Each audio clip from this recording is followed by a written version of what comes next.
the very first red flag that I hear a lot of is when people want to scale their business at a crazy fast rate.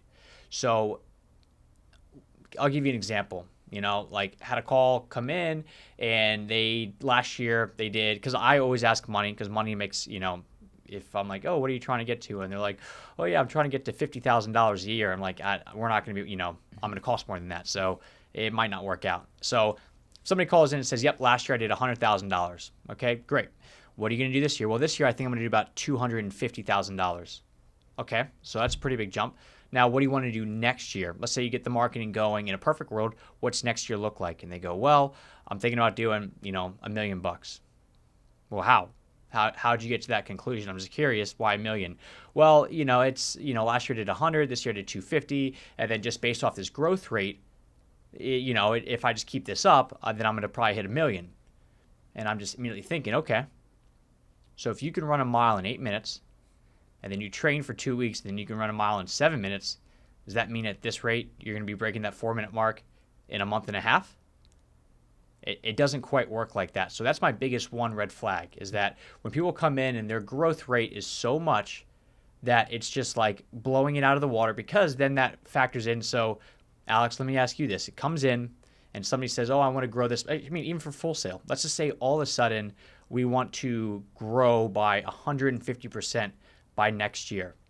The people that we have here, do you think we have the capacity to just all of a sudden grow that much? I mean, we're a small company. It would take some, nothing's impossible, but it would take some real hard digging and working to get that. It would take a lot, right? Yeah. Like everybody would be at 80 hours a week, stressed out, which is its own problems, but I mean, it's a lot. Mm-hmm.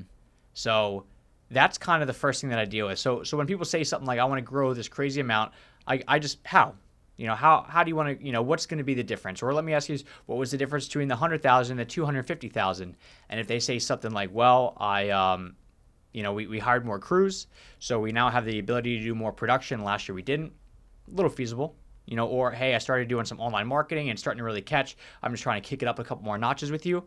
Also feasible. But if it's something like, yep, I just, last year was our first year in business, and then this year is the second year. So last year was only a half a year of production, and this year is a full year of production.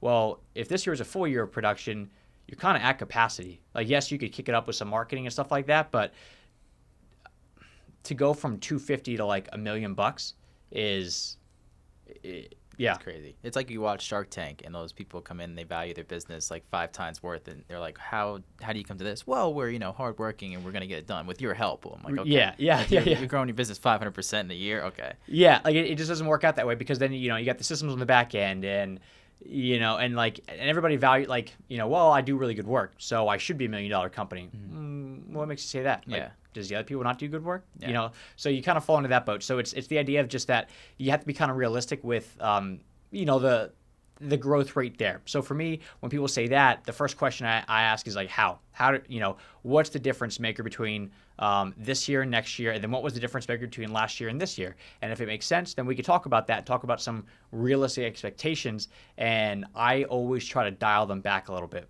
I know, like, a lot of, like, what you're supposed, like, it's almost like I'm selling against myself. Like, oh yeah, like if you're a used car or a car salesman and somebody's like, yeah, I really want to get this car because, I want to, show off to my friends and family and pick up a bunch of like hot girls. Like, this car salesman's not going to be like, yeah, just, if you get this car, that's not going to happen. Like, they're not going to do that. Like, they're going to be like, yeah, dude, for sure.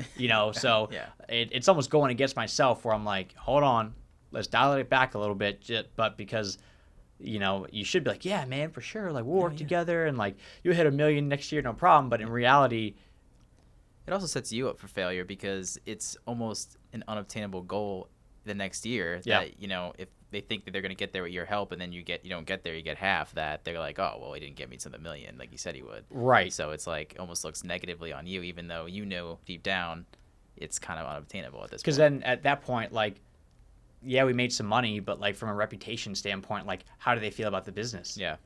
They're frustrated. So I dial it back big time, and I'm like, okay, great, let's talk about that. Let's talk about some realistic expectations here, because now that you're full time, and I deal with this a lot with people who have never spent money on advertising like digitally. So they'll say like, yep, well last year I did $400,000 in total revenue and I spent $0 on digital marketing. So if I'm going to spend $10,000 in digital marketing, I expect to at least double.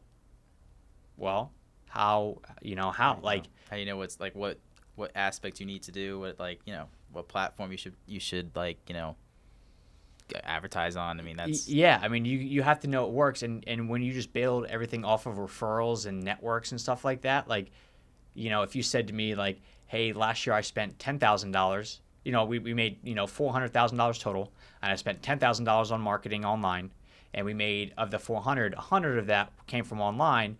So if I'm going to spend $20,000, I expect $200,000. Well, that makes a little bit more sense because now it's a ratio of, for every $1 you spend online, it's $10 that you're making in your pocket. So if you're going to go from $10,000 making $100 up to $20,000 making $200, that's feasible. But when you go from nothing to something, it's not like you're going to double or things like that. So it's unfortunate that like it's not based off of like, oh, this is what I spent last year and this is how much money the company made. So next year if I double the marketing spend, I expect to be double. It's not like that at all. It just doesn't work.